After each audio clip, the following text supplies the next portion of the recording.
Con recibos en mano, una comunidad del sector de Puente Aranda, en el occidente de Bogotá, protesta por los cobros de valorización. Mientras tanto, el IDU ultima detalles para hacer modificaciones a esta contribución. Karen Acero está en vivo en este momento en ese lugar. ¿Y qué quejas están presentando en este momento las personas? Karen, buenos días. Juan Diego, muy buenos días. Este es el barrio Remanso Sur en la localidad de Puente Aranda, en el occidente de Bogotá. Y aquí los habitantes están diciendo que los recibos le llegaron por 2, 3, 4 y hasta 5 millones de pesos. Doña María del Carmen es una de las afectadas. Cuéntenos cuál es su caso. Mi caso es que me llegó el recibo por 4 millones y ahorita llega el impuesto predial también. ¿Cómo podemos pagar? Es imposible. Don José también me quería contar que aquí tenemos el recibo de don José, miren, 4.512.000 pesos. ¿Usted cómo va a hacer para pagar esos 4 millones? No sé porque me parece el cobro más injusto y sobre todo que se dice de un estudio muy técnico y muy bien elaborado y resulta que en el mismo sector hay recibos de 1 millón de pesos, de 2 millones y hasta de 8 y 10 millones de pesos. Eso. Ellos se han reunido ahora en la mañana para pedirle al IDU que revise este cobro. Luis Carlos, en su caso, ¿por cuánto le llegó el recibo? Estamos pagando, nos llegó por 3,5 millones, eso es como 3 veces lo que nos estaban cobrando hace 5 años y no es justo que hagan un aumento tan descarado cuando el aumento del salario mínimo no supera el 10%. Y la queja también quiero contarles de los habitantes de aquí el barrio Remanso Sur en Puente Aranda es por la ubicación de las obras. Sí, gracias. Nosotros estamos ubicados sobre la autopista sur, 1 de Mayo, y el canal del río Fucha, diagonal 16. Primero que todo, nosotros vemos que nos están cobrando obras que no tienen aún ni estudios ni diseños. Puentes sobre la avenida 68, una intersección que no entendemos qué es, porque una intersección es un cruce en la 1 de Mayo. Muchísimas gracias. Lo que han dicho los habitantes es que seguirán aquí protestando y que el IDU les tenga respuesta. Por el momento es la información. Karen Acero, Noticias Caracol.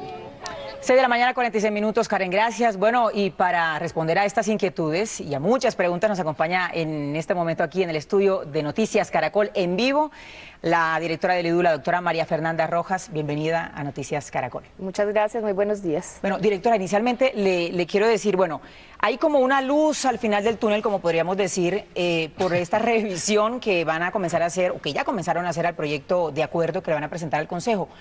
¿Qué cambios contempla ese proyecto para beneficio de la gente?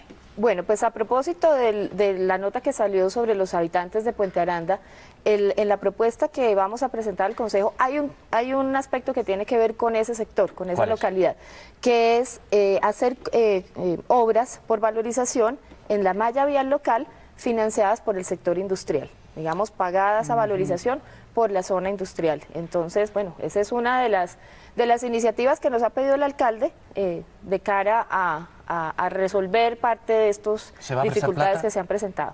¿Se va a prestar plata para hacer las obras? Bueno, esa es otra de la propuesta, que un paquete de obras, digamos, revisemos el plan de obras que se estableció en el 2005 y una parte de esas obras sean financiadas por vía de cupo de endeudamiento. ¿Sí? Digamos, obras que están en sectores mayoritariamente de estratos 1 y 2, en lugar de ser pagadas por valorización, sean pagadas por cupo. Esto implicaría, por supuesto, que el Consejo aprobara un cupo de endeudamiento específico para este tipo de intervenciones. Es un debate que se tiene que dar en el Consejo. Directora, hay algo que yo le quería preguntar hace rato y esto es un problema heredado, ¿no? Ustedes se lo han explicado, básicamente ustedes han tenido que recibir todo el agua sucia, pero ¿cuál fue la falla de ese proyecto que se aprobó inicialmente en el 2005? ¿Dónde radica el problema que se ha visto manifestado, bueno, en tantas protestas de la gente, en los altos cobros, en que la obra le quede lejos de la casa, en que se cobre por una obra que ya se había cobrado o que ya está construida? Bueno, voy a decir 3 de los principales aspectos que podrían resumir muchos de esos problemas. 1, se definieron unas zonas de influencia, están descritas en el acuerdo del 2005 y las zonas quedaron establecidas de esa manera. Entonces, en algunos casos, pues son unas zonas extendidas y la gente protesta porque siente que la obra no es suficientemente cercana a su predio. 2, se pensó un acuerdo por fases y eso tiene unas ventajas técnicamente, pero tiene unas desventajas, por ejemplo, en la pedagogía para la ciudadanía. Entonces, que es enredado, ¿no? Exactamente, en una misma fase, y ahí lo decía una señora que sale en la noticia, en una misma fase se cobra construcción de unas obras y diseños y predios de la siguiente. Cuando llega la siguiente, la gente paga la construcción de los diseños que pagó anteriormente. Entonces, digamos, lograr hacer esa comprensión de ese proceso, pues termina la gente haciendo conclusiones como la señora que manifestó su queja. Doctora María Fernanda, pero es que hay un problema. El tema es la desconfianza que hay entre la ciudadanía, principalmente por el descalabro y el saqueo que hubo a las finanzas del distrito durante la administración anterior, de la que ustedes, por ejemplo, denunciaron, ¿no?, públicamente, y pues la gente tiene el derecho de reclamar y están en desacuerdo con pagar por algo porque dicen se roban la plata. ¿Cómo hacer para recuperar la confianza? Bueno, ese es el trabajo que hemos hecho. No es fácil, estamos enfrentados al trauma colectivo que queda después del mayor escándalo de corrupción de la historia de la ciudad. Una ciudad que tiene una historia de más de 4 siglos y medio y acaba de vivir, digamos, su mayor decepción por un mal manejo de los recursos públicos. Entonces, pues estamos en un proceso de recuperar esa confianza, en generar licitaciones con reglas de juego públicas, transparentes. Pero entonces la mejor forma de recobrar esa confianza no es admitiendo hoy que se equivocaron en el acuerdo, porque presentar una modificación al acuerdo es casi que admitir que hay fallas. Hay fallas en el acuerdo desde el año 2005 y es más, un sector del Consejo en su momento lo expresó. El acuerdo no fue aprobado unánimemente en el Consejo, desde entonces hay discusiones. ¿Fue iniciativa de la administración del momento? Claro que sí, fue iniciativa de la administración del momento. ¿El Luis Eduardo Garzón? Sí, señor, se aprobó en el año 2007, es decir, en el año 2005. En la administración del exalcalde. Directora, hay una cosa ahora, y para que la gente no se enrede más, los que ya pagamos, ¿qué pasa ahí? Y los que no han pagado, ¿qué tienen que hacer entonces? Bueno, lo que hoy está vigente es el acuerdo con estos plazos y estos tiempos. O sea, hay que pagar. Exactamente, pero digamos, la modificación, la discusión va a ser una discusión de fondo, donde además debe participar la ciudadanía. Claro. Y permítanme decir una cosa que no ha sido todavía muy visible, aunque lo hemos venido alertando. Esta no es la única valorización que nos dejaron para cobrar. En el año 2010 se cambiaron estas fases del 180, entonces teníamos que hacer este cobro, pero la tercera fase del 180 viene para cobro el próximo año. Pero adicionalmente en el año 2010 quedó aprobado el acuerdo de valorización de las obras del Postnorte, que tendría que cobrarse entre este año y el próximo. O sea, estamos hablando de 3 cobros de valorización en 2 años, que es algo que nunca había ocurrido en la ciudad. Y nuestros estudios de capacidad de pago ya indican que no existe la posibilidad de que la gente aguante 3 cobros. Seguimos en esta entrevista en vivo con la directora del IDU, María Fernanda Rojas, quien responde, por supuesto, a todas estas inquietudes de la ciudadanía sobre el tema del cobro de valorización. Doctora María Fernanda, ¿qué pasa si alguien no paga? Bueno, como están hoy las reglas de juego, pues se hace primero un proceso de cobro persuasivo y después el cobro coactivo. Pero, digamos, nosotros estamos pidiendo, a propósito de varias expresiones ahorita de esta nota, estamos pidiendo que la gente efectivamente vaya a los CADES y superCADES, ponga su recurso de reconsideración, como los términos del estatuto tributario lo indican. Allá va a tener toda la asesoría, tenemos abogados, ingenieros, arquitectos prestando la asesoría.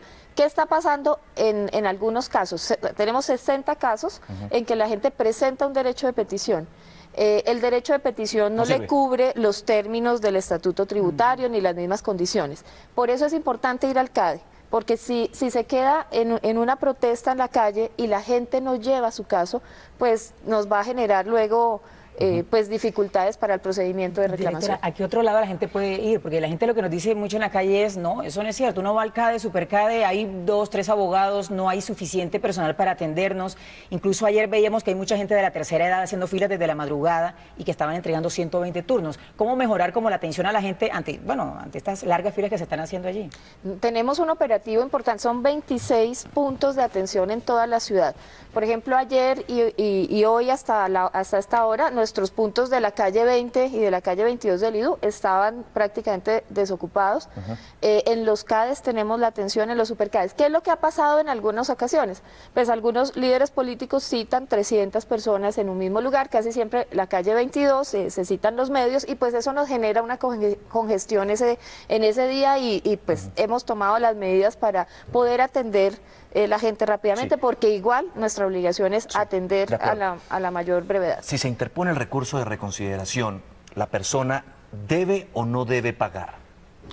Si se interpone el recurso, el estatuto tributario lo que dice es que tenemos 2 meses para admitir o inadmitir el recurso. O sea, es una cosa formal. Exacto. Y admitido el recurso, es decir, que los documentos se hayan radicado, que sea el propietario quien haya radicado el recurso, etcétera. Una vez admitido, el IDU tiene hasta 1 año para responder, para pronunciarse. Obviamente puede ser menos. Durante el tiempo que se está estudiando el recurso, quedan congelados los términos. Sí, directora, acá tengo una pregunta en Twitter que la gente nos está escribiendo mucho también. ¿Hay posibilidad ante estos cobros, ante esta tanta queja, de que se amplíe el plazo para pagar con descuento del 15%? ¿Eso se ha considerado? Pues es una de las inquietudes que ha surgido y lo podemos considerar en el proyecto. De acuerdo, sí, digamos. Directora, pero digamos, hay una gran preocupación sobre el tema, y usted lo acaba de mencionar hace algunos minutos. No hay capacidad de pago, dicen los estudios que ustedes mismos han hecho, para futuros cobros de valorización, ¿cierto? Porque vienen más cobros de valorización. Si se sabe eso, ¿por qué no reversarlo? Esa es una propuesta que vamos a llevar al Consejo. Tenemos que armonizar 3 cobros que nos dejaron estipulados para 2 años seguidos, ¿sí? Nuestra responsabilidad es con los estudios técnicos, en este caso de capacidad de pago, alertar que para el cobro de valorización los estudios están indicando que la gente no tiene cómo absorber un cobro adicional en algunos sectores. Entonces hay que llevar esa discusión al Consejo, que el Consejo se pronuncie y decida sobre el tema, y nuestra obligación es alertar frente a esto, porque créame que si se han presentado algunas situaciones con este cobro, si vienen 2 más, la lluvia de meteoritos nos cae a nosotros. pero al IDU. Le cae al IDU. Oiga, directora, ahí veíamos que se está atendiendo bajo la modalidad de pico y placa. Para la gente que no sabe cómo está funcionando eso, ¿cómo es la cosa? Es decir, si el predio termina en qué, tiene que ir qué días, ¿cómo funciona eso? Hemos levantado el tema del pico y placa. El pico y placa era simplemente una medida para que la gente recibiera una información general en unos días, de acuerdo al dígito final de la dirección de su predio, y poderlos atender mejor, que no hubiera tanta congestión y demás. Los recursos se podían poner de manera permanente, no había absolutamente ninguna restricción para que la gente pusiera un recurso cualquier día de la semana, pero decidimos levantarlo pues porque podía generar confusión, entonces la gente puede ir cualquiera de los días. Doctora María Fernanda, yo sé que eso no es problema suyo, pero igual tiene usted la papa caliente en sus manos. La gente dice, tengo la calle al frente de mi casa destruida y me están cobrando por un puente que está muy lejos de mi casa y no me va a beneficiar ni me va a ayudar a valorizar mi casa. ¿Por qué? En el 2005 se seleccionaron 121 obras viales y 16 parques. Y así fue como se construyó ese paquete de obras de valorización. Y se dividieron en fases. Por ejemplo, ahorita tenemos 35 obras viales en curso, y se escogieron cuáles eran las obras. De hecho, hay un aspecto que es importante resaltar. Se seleccionaron obras de las más sencillas a las más complejas, es decir, las que vienen en la fase 3 y la fase 4 son las obras más caras. ¿Qué es lo que se va a suspender? ¿Qué es lo que vamos a proponer cambios? Pues es sobre lo cual vamos a proponer cambios, porque al ser también obras más caras, pues son obras más costosas. Sí, es decir, podría, o en este momento, la Administración Distrital está contemplando seriamente la posibilidad de suspender parte de ese acuerdo del 2005 que contempla los 2 cobros de valorización adicionales al actual? Sí, proponer cambios para mejorar el acuerdo de valorización. ¿Qué ha pasado? ¿Qué pasa en este acuerdo? En cada fase las obras se concentran en unos lugares de la ciudad más que en otros. Por eso usted ve que las protestas son focalizadas. Es decir, nosotros tenemos, con las reclamaciones que nos han llegado, ya ubicado, localizado, dónde se están presentando, y coincide obviamente con que allí, en estas zonas, es donde más obras se presentan y por lo tanto, digamos, el cobro es mayor. Directora, por eso es que de pronto la gente dice que en el primer recibo de la primera fase le cobraron 300.000 pesos, por ejemplo, y en esta segunda fase, 1.300.000. La gente dice, ¿cómo? O sea, ¿por qué no me cobraron lo mismo? Eso no es una tarifa fija, ¿no? Cuando se diseñó el acuerdo, como se diseñó por estas fases, entonces tiene un efecto. Por ejemplo, la vez pasada la gente pudo pagar los estudios, diseños y predios de la obra, y hoy paga la construcción de la obra. Entonces, y de la fase que viene. Y paga los estudios y predios de la obra de las obras que vienen en la siguiente fase. Entonces, eso es lo que explica, digamos, las protestas. Usted puede ver el mapa de las protestas y entiende perfectamente el efecto que ese diseño por fases tuvo en los cobros. Directora, le agradecemos muchísimo el que haya estado esta mañana aquí en Noticias Caracol. ¿A usted le llegó la valorización? No, yo no soy propietaria. ¿No es propietaria? Bueno, muy bien, muy bien. Muchas gracias por estar esta mañana aquí en Noticias Caracol. Muchas gracias a ustedes.